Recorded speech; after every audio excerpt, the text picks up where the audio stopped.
Welcome to this bonus episode of The District called The Aftermath. I'm Eugene Bingham. I'm Paula Penfold. So since the release of the podcast, we've had a lot of people contact us with some new information, with some theories and some feedback, which we wanted to share with you. Some of it good feedback, some of it not so good feedback. It was quite interesting, some of the not so good feedback. There was a bit of a theme to it. It wasn't there, and it was interesting that theme was quite consistent with some of what you encountered during the recording of the interviews along the way and the telling of the story, which was that why can't you just let sleeping dogs lie idea. Quite a few people contacted us to say similar things. It's 50 years old, let it go. There are current crimes that you should be, spending your investigative time on, giving your attention. But to me, and sure, there are people who hold that point of view, but to me that's countered and balanced by the amount of feedback we've had from people for whom, they very much do not want us to let the sleeping dogs lie. And also, there's another two things. One, that this is an unsolved murder. There hasn't been anybody prosecuted for it, so it remains unsolved. And the other thing is that for the Thomases, there are no sleeping dogs lying. This is very much an active case to them Absolutely. Because the perpetrator has never been found. And they continue to have the finger pointed at them. So, for them, it's not a case of just being able to move on. They wish they could move on with their lives, but they can't. So that's why, to me, it was justified doing it. And of course, as you say, the overwhelming feedback was of people supporting us and saying good on you for going back and having a look at this case and for also highlighting those wider issues.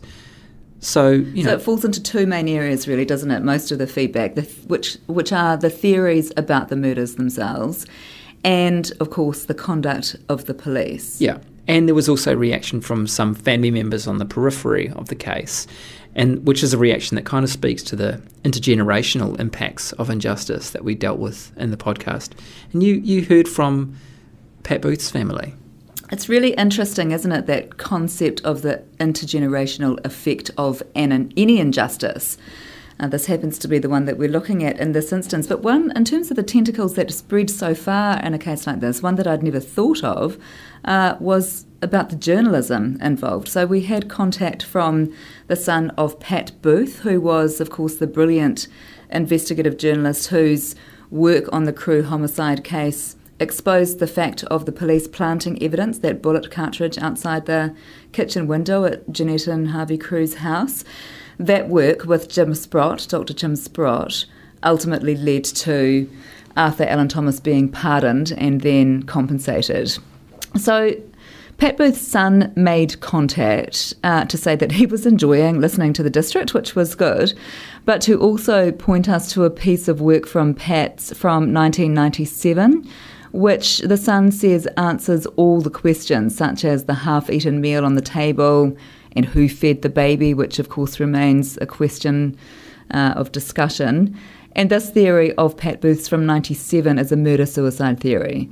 So the son says that answers every question, including why Len Demler, why his behaviour was so odd.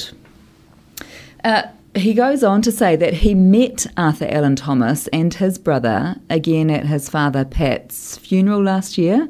And I loved the way that, he lives in the district now, this son of Pat Booth's, and he describes the Thomases as beautiful, honest, simple New Zealand farmers, salt of the earth with a heart of gold.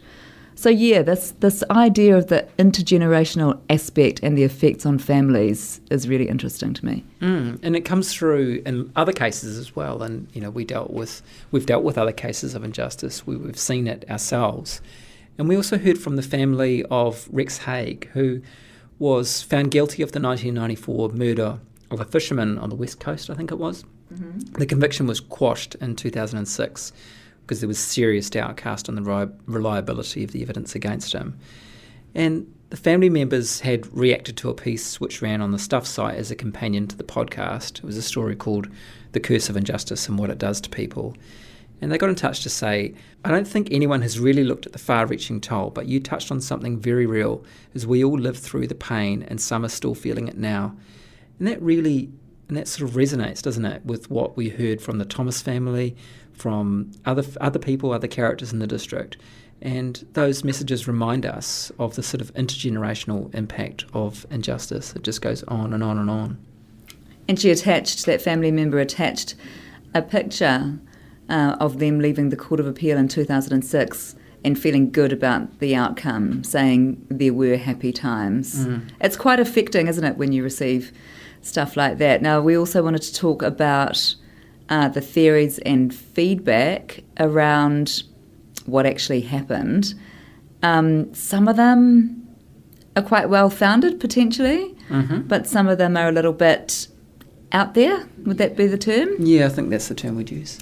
Like this one from, it's always a giveaway when they're anonymous, isn't it? Who calls themselves Discretion. It concerns, there's nothing wrong with coming to us anonymously. No, you secure drop, you can come forward anonymously to us. Make of this what you will. It concerns allegations that a policeman was having an affair with someone in the district and that this triggered a reaction which led to the murders.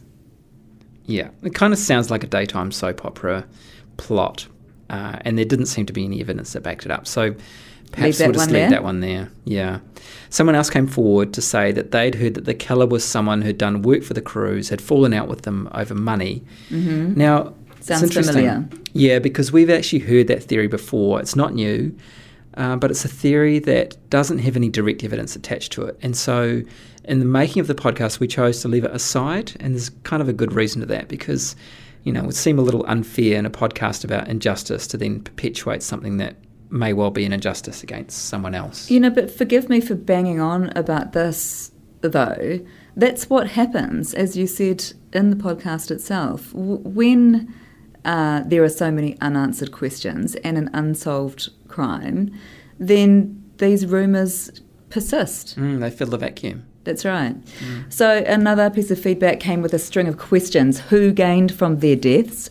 Who was the tall American seen in the area days prior to the crime? But it came from someone who asked that we not expose them, so that's not particularly helpful. Not really helpful.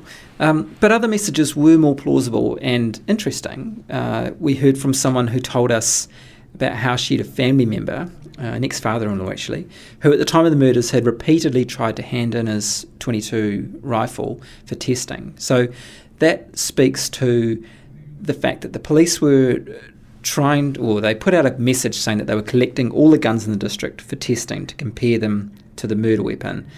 I really was intrigued by this particular email because of the amount of discussion about guns in the podcast and the number of, unfinished leads that we've talked about. I really liked her tone, which was, I'm not saying my ex-father-in-law is a murderer. This information is more to do with the handling of the case and the lack of interest the police had at the time in actually examining all guns in the area. Now, when you look at, the gun found at Tony Clark's dam, and when you look at the Mackin gun, it's the same theory, isn't it? Lack of interest in what could potentially have been the murder weapon. Yeah. So in this case, the gun wasn't even collected and tested.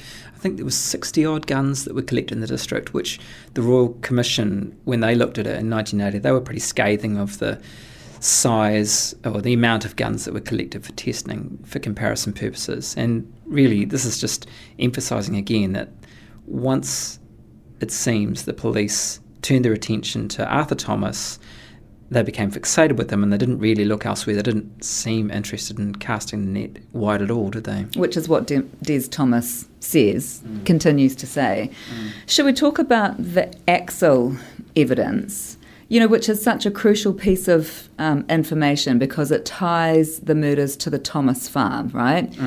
And that's the bit of evidence that the police continue to cite as the smoking gun. But it's so controversial, isn't it? Yeah, and it's evidence that the Thomas family rejects, and Des says he believes the evidence was planted, and when you hear him talk about that, you can see that it's a plausible theory. I find the way that he describes it really plausible. Yeah, it's quite compelling. It's quite compelling.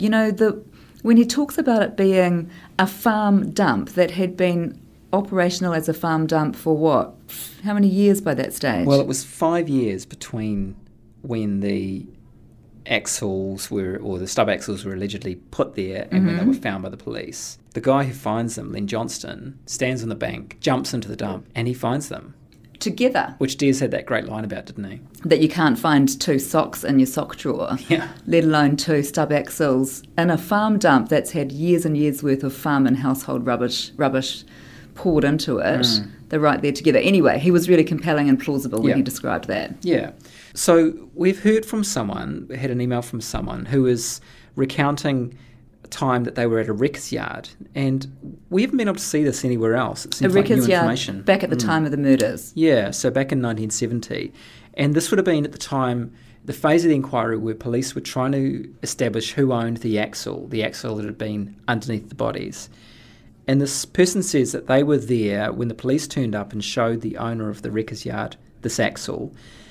And the person says that the wrecking yard owner thought that the welding on the axle was really distinctive and that it had been done using an aeroplane generator.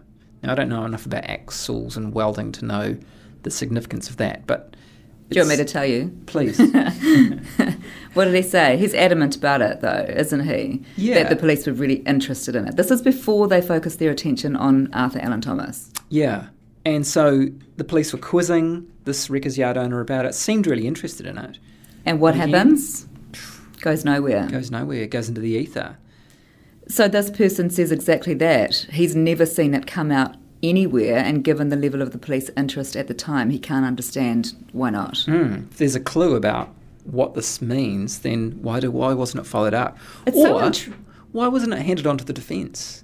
You know? Indeed, and like there's under lots disclosure. Of information. Yeah, exactly. Yeah. That would have been useful to the defence. Yeah. But it just disappears. It's intriguing, isn't it, that 50 years on, people such as this are coming forward, hearing the district, and they're carrying around this kind of, really intriguing information. Yeah, like secrets for decades. That they've held for secrets years. that they're holding on to, and they feel compelled to get in touch, which is, it's really interesting. Yeah, I mean, this person put it as just another piece of the puzzle, I guess. Right, which it is, but again, potentially something significant which goes nowhere. Which we saw so many examples of in the district. Yeah, so the idea of the police, I don't know what you call it, sort of dodgy behaviour in relation to the Crewe case was something else that another correspondent wanted to tell us about, didn't they? Mm-hmm. So he was a family member of Paul Tem, became a QC later, didn't he? Yeah, I think so. Yeah. Who was Arthur Thomas's first defence lawyer and was family friends with Kevin Ryan, who acted for Arthur at the second trial. And in his email, he says, "I can remember both men on separate occasions sitting in our lounge at home telling us stories of the police and their handling of the prosecution. For example, Paul told us that when he was in his offices with his team, they would discuss individuals who they might need to subpoena to appear in court for the defence. Before they could do this, the police had got there first, and subsequently the witnesses were never called to trial, thus robbing the defence team of bringing to light any information that may have made finding Thomas guilty quite difficult." So the implication, of course, was that the New Zealand police had bugged Paul Tem's office. And this correspondent says, "This case has fascinated me and eroded my confidence in the police." I mean, it's a big call, that allegation, isn't it? The idea of bugging people's phones and offices. But it's one you actually put to the police, didn't you, after Des said that he believed that his phone is still bugged to this day, Des Thomas. Yeah, and it was just another thing that wasn't really answered. And it just, it's sort of, that whole problem that we encountered in the making of the district of just not getting decent answers, not hearing from the police. But this is, the thing that really kind of erodes confidence and shakes confidence in the police is why these things that continue to do that. That's sort of why we really need to hear from the police, don't we? And hear some decent answers, or hear from someone independent if the police don't want to answer us. Yeah, that's right. That review to end all reviews has patently not answered the questions that are still outstanding in people's minds. Yeah, it seems that things went backwards from the review back. The 1980 Commission of Inquiry had actually done quite a good job, and the Lovelock Review came along and sort of took things backwards, really. But why? Is there a motivation for that, do you think? Yeah, well, it just is curious, isn't it? It makes you wonder why that is. Why don't the police have an interest in getting to the bottom of this thing, answering all these questions and being open?